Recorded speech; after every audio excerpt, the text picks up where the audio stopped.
Start આપનો પરિચય। મારું નામ સેજલબેન ખૂટ છે અને હું આ શાણાવાક્યા ગામની રહેવાસી છું, અહીંની ખાતેદાર છું। અત્યારે જે હાલનો જે પ્રોબ્લેમ છે ખેડૂતોનો, શાણાવાક્યા ગામની અંદર જે મંડળીમાં જે ઉચાપાત થયો છે કે જે હકીકતમાં ખેડૂતોએ પૈસા ઉપાડેલા જ નથી। હવે જે લોકો નાના ખાતેદાર છે એમના ખાતાની અંદર 8-8, 10-10, 15-15, એક ભાઈને તો 35 લાખ સુધીનું એના ખાતામાંથી ઉપાડેલા છે, પણ ભાઈએ એક રૂપિયો પણ વાપરેલો નથી। એને ખબર પણ નથી કે એના ખાતામાં આટલા બધા પૈસા એ લોકોએ ઉપાડી લીધા છે। હવે મુદ્દો અત્યારે ખેડૂતોનો પહેલી વાર નથી આવ્યો।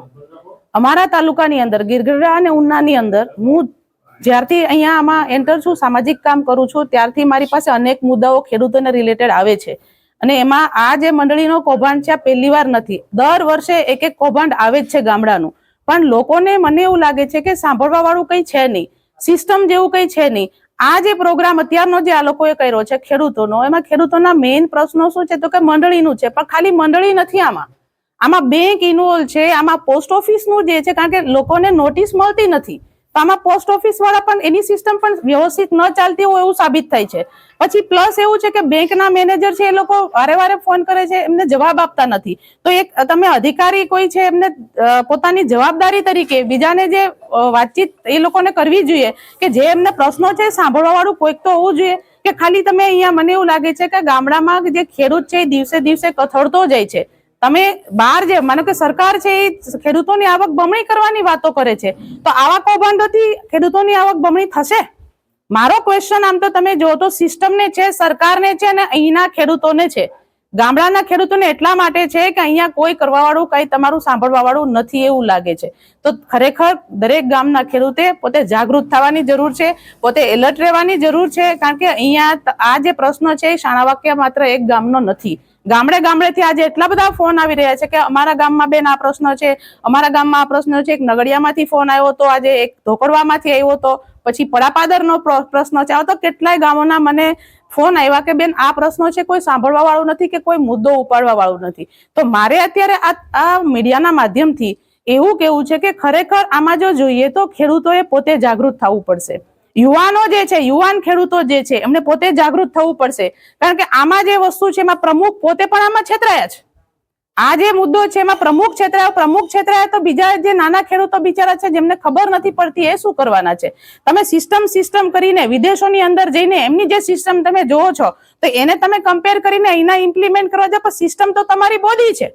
આમાં એક વસ્તુ નથી, બેંક છે, મંડળી છે, પછી પોસ્ટ ઓફિસ છે, આમાં બધાના હાથ છે, કોઈ એક વ્યક્તિ આમાં ઇન્વોલ્વ નથી લાગતું। કારણ કે આમાં જે આ એક તપાસનો વિષય છે, મને તો એવું લાગે છે કે આમાં સીબીઆઈ અથવા તો એવી એજન્સીને તમે ઇન્વોલ્વ કરો। મારી આ માધ્યમથી એટલી અપીલ છે, કારણ કે કાલે અમે લોકો આવેદન પત્ર આપ્યું છે, પીઆઈ ને પણ કીધું છે, ફરિયાદ પણ કરવી છે આ લોકોને, કારણ કે પ્રશ્નો છે એ દે કોને? કોઈ તો પણ એનું સાંભળવા વાળું જોઈએ। અત્યારે હાલમાં તમે જોવો તો લોકોને સાંભળવા વાળા માણસો અહીંયા કોઈ છે જ નહીં। લીડર તરીકે હું તો એવું કહું છું કે કોઈ એક સારા ખેડૂતે પોતે લીડરશીપ લઈને આમાં આગળ વધો। તમારા માત્ર ને માત્ર ઉપયોગ કરવા માટે લોકો અહીંયા આવે છે, બાકી તમારું કોઈ સાંભળવા વાળું નથી। અને જો તમે સાંભળવા વાળા ખરેખર હોય અને સિસ્ટમ જો કઈ કરવા માંગતી હોય તો તમે જે ચમરબંધીને ન છોડું તો આ વખતે ન છોડો તો ખેડૂતોની અંદર તમારો એક દાખલો બેસે, ખેડૂતો તમારા ઉપર વિશ્વાસ કરતા થાય કે ખરેખર અમે જે પ્રશ્નો કરીએ છીએ એમનો જવાબ અમને મળે છે, સરકાર અમારું સાંભળે છે। તો આ વસ્તુ જે છે મારે આના માધ્યમથી મુખ્યમંત્રી, આપણા જે વડાપ્રધાન છે એ ગુજરાતના છે, ગુજરાતની ગામની અંદર એક ખેડૂત જો છે એ આટલો બધો આવા નાના ખેડૂતોની અંદર કરોડો રૂપિયાના કૌભાંડ થતા તમે વિચાર તો કરો, આમાં લોકો કે દિવસે આગળ નીકળશે? આ અમારું ગામ છે 20 વર્ષ પાછળ કરી દીધું છે મંડળીએ, તો મંડળીમાં હવે કોઈ તો એવો પ્રશ્ન ઉકેલો કે જે લોકોએ બિચારા ખેડૂતોએ પૈસા ઉપાડ્યા જ નથી, ખેડૂતોએ પૈસા જોયા જ નથી। હવે જે લોકો 2 લાખ રૂપિયા વર્ષે કમાતા ના હોય એના ખાતામાં 18-20 લાખ રૂપિયાનું તમે ઉચાપત કરી દીધી, પરબારા પૈસા બધા ઉપાડી લીધા।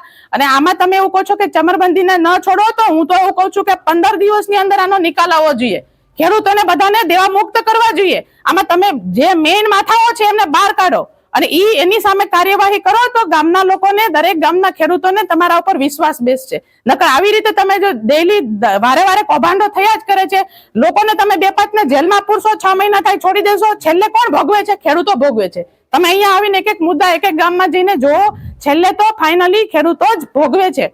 અને અત્યારે અમે લોકો જે આમને કહીએ છીએ એ જ કહે છે કે ખેડૂતો આગળ વધો, તમે આગળ જાઓ, કોઈ તમારું સાંભળશે નહીં, આવશે, મિટિંગો કરશે, સાંભળશે, જતા રહેશે, એમનું કામ કરશે, બાકી તમારું કોઈ કામ કરવા વાળું કે સાંભળવા વાળું નથી। એટલે ખેડૂતોને ખાસ તો અપીલ કરું છું કે તમે લોકો અહીંયા આવો, તમે લોકો જાગૃત થાઓ અને તમે પોતે જ આ મુદ્દો હાથમાં લ્યો અને જ્યાં સુધી આ મુદ્દાનું સોલ્યુશન ના આવે ત્યાં સુધી મારા ગામમાં કોઈની એન્ટ્રી ન હોવી જોઈએ. એના સિવાય અને અહીંયા હું તો એટલું કહું છું કે આનાથી જો આ વખતે કોઈ પણ સોલ્યુશન ન આવ્યું તો અમે લોકો કાલે આવેદન આપ્યું ત્યારે સાહેબને પણ કીધું છે કે 22 તારીખ સુધીનો ટાઈમ એમને લીધો છે. 23 તારીખે જરૂર પડશે તો આખું ગામ અને જરૂર પડશે તો હજારો લોકોની ભીડ સાથે હું ખુદ ત્યાં જઈશ. અને આમનો જે મુદ્દો છે એ છે કે તમને વડાપ્રધાનને ત્યાં જઈને કેવું છે કે ગુજરાતની અંદર અમે તમને ત્યાં મોકલા છે, આ કામ માટે મોકલા છે તમને. આ માટે બધા પોતે પર્સનલી આમાં ઇન્વોલ્વમેન્ટ લો, આમાં કોઈ પોલિટિક્સ ન રમો, પોતાનું કામ ન કરો. ખેડૂતો માટે ખરેખર જો કામ કરતા હોય ને તો આનું સોલ્યુશન કરી અને એક મુદ્દો એવો બતાવો, લોકોને દાખલો બેસાડો કે ખેડૂતો છે એ તમારા ઉપર વિશ્વાસ કરતા થાય, નહીતર આવનારા જે ટાઈમની અંદર ખેડૂતો છે તમારા ઉપર વિશ્વાસ નહીં કરે અને અહીંયાથી જો ખુદ લીડર બધા ઉભા કરીશ ને તમારી સામે મોરચો માંડીશ. ખેડૂતોનું કામ કેમ ન થાય?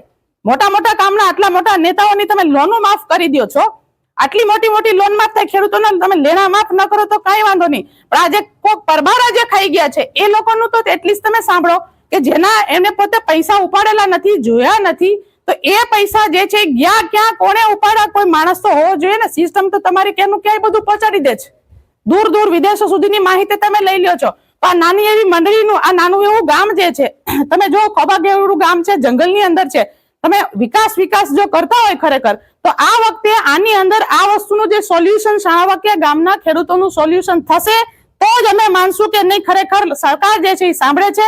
અને જો નહીં સાંભળો અને નહીં સોલ્યુશન થાય તો એના માટે હું હજારો લીડર છે ખેડૂતોના ઉભા કરીશ, અહીંયાથી તમારી સામે જ લઈશ ને આનું રિઝલ્ટ અમારે જોઈએ, બીજું કાંઈ ન જોઈએ. બસ